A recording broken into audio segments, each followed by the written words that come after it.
The faith preached by the Arabs is basically plagiarism. They have the same characters there: Abraham, Isaac, Jacob, and Moses. There was a desert around. He didn't have much to do. And let's just say he simply lived somewhere on the outskirts of the Christian world. He heard something. Some scraps of the Christian and Judaic teachings reached him. So he made up some kind of opinion for himself, quite an erroneous one. But since he was an inquisitive man, he found out what he could. Unfortunately, let's say, he found out, well, he actually had little chances to find it out.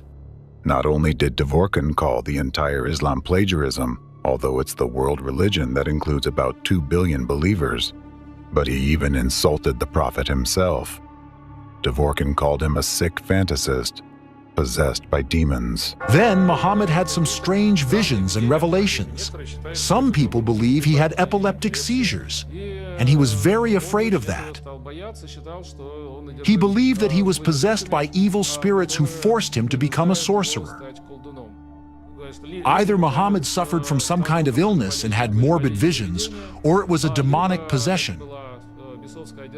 Or, again, the Byzantine fathers say he was sort of a storyteller who made it all up.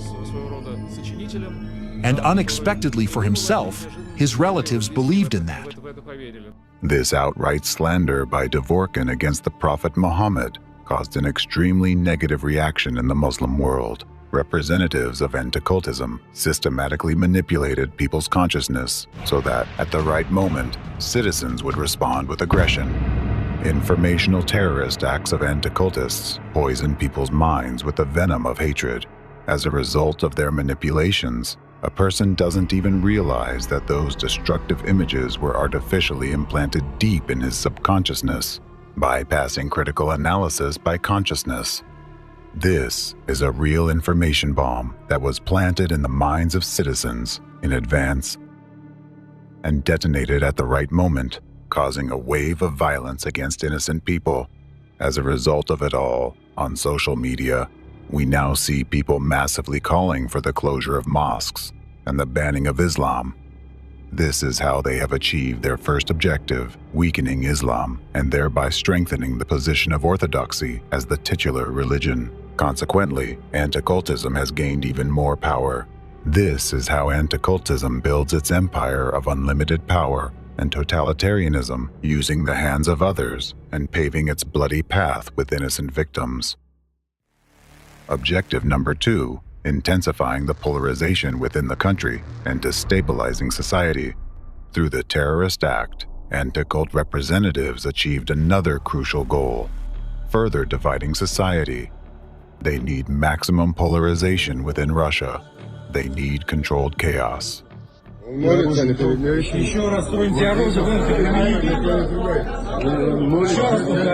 Because it is precisely under conditions of controlled chaos that they can fully control the ideology of the masses and manipulate the ruling power. Objective number 3, a blow to Putin's authority.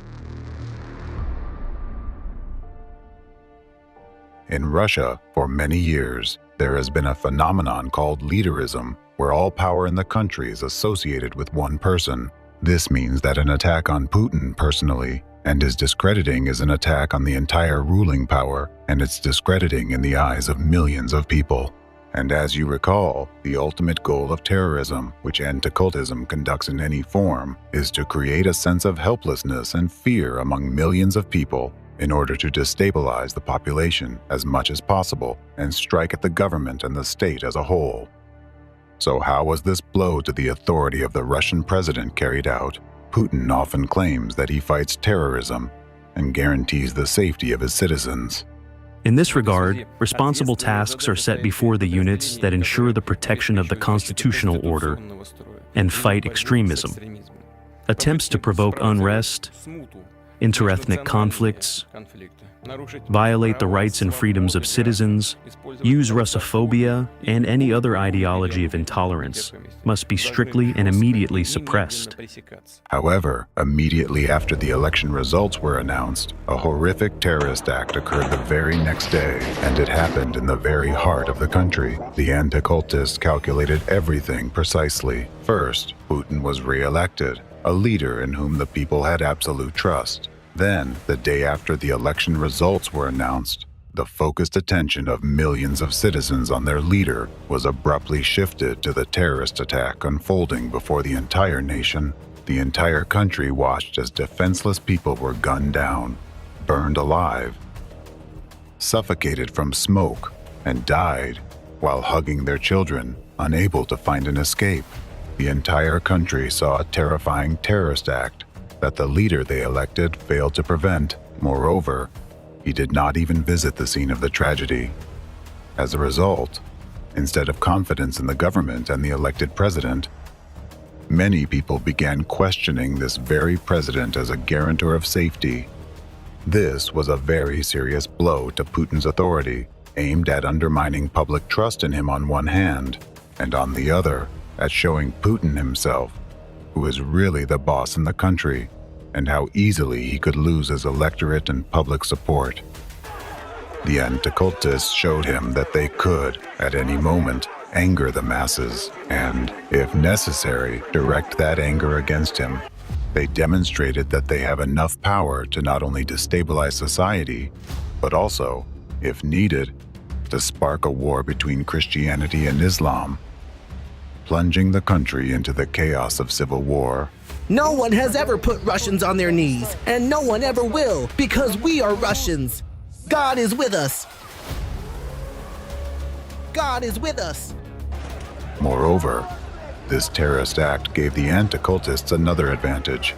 They forced Putin to make significant personnel changes in the Russian leadership to put their own people in key positions. Representatives of anti-cultism have already infiltrated all the critical sectors in Russia.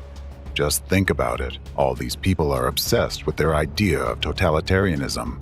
They are the ones standing behind the president of the country with the largest stockpile of nuclear warheads. In this regard, consider the precarious balance on which the existence of the entire democratic world now rests, as well as your own existence.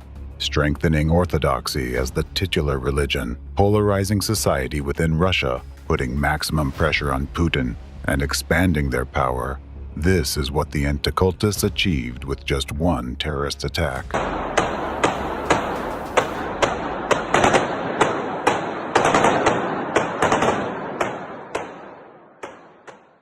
The terrorist attack that occurred in Russia shocked the entire country. Considering the immense power anti-cultism gained through this attack, how this newfound power is already changing Russian and global society, and the terrifying consequences that are yet to unfold, it can be said that this attack in Russia is comparable to the 9/11 attack in our country, and this is no coincidence. The 9/11 attack in our beloved America was also organized and carried out by them, representatives of anti-cultism, as an act of revenge for their past defeats. It is no coincidence that the 9/11 attack took place on the birthday of the creator and leader of this third force, Felix Dzerzhinsky. Our enemy has always attached special significance to dates, symbols, and numbers. It was the representatives of anti-cultism who struck this devastating blow at the heart of our beloved America. They managed to implement this terrorist attack through their connections with Saudi intelligence. It is exactly anti-cultism that is responsible for all the consequences this attack brought to our nation. These consequences continue to affect our society to this day. They say the explosion in the Twin Towers happened long ago. But this terrorist act is not over to this day. Even today, this explosion echoes in our hearts. An explosion that took priceless lives and peace from us. An explosion that dragged us into a terrible 20-year war. An explosion that marked the beginning of division in our once unified society. An explosion that divided American history into before and after. The narratives of civil war that you hear every day today are all echoes of that same explosion. An explosion for which we blamed everyone, except the real beneficiary of this crime, the real enemy of the United States.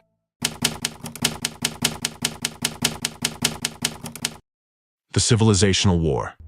The real enemy of America. These terrorist attacks in America and Russia share another common feature. Muslims were presented as the perpetrators of these tragedies, leading to intense Islamophobia, not only within these countries but worldwide. For many years, a deliberate image of the Muslim as a terrorist has been created in your minds. You've been led to believe that a Muslim is an uncivilized, uncultured, aggressive, and dangerous person to be feared.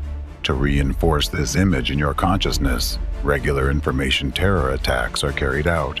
For instance, if a Muslim commits any offense, it is immediately broadcast nationwide, even though identical crimes are regularly committed by non-Muslims.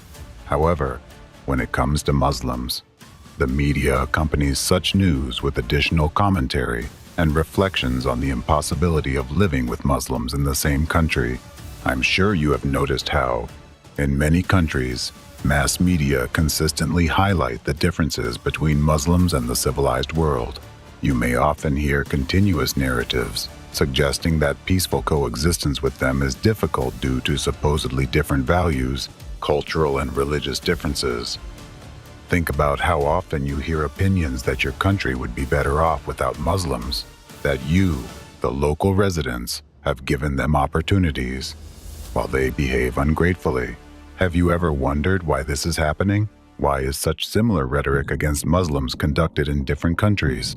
All of this is a multi-year information terror attack conducted by global anti-cultism.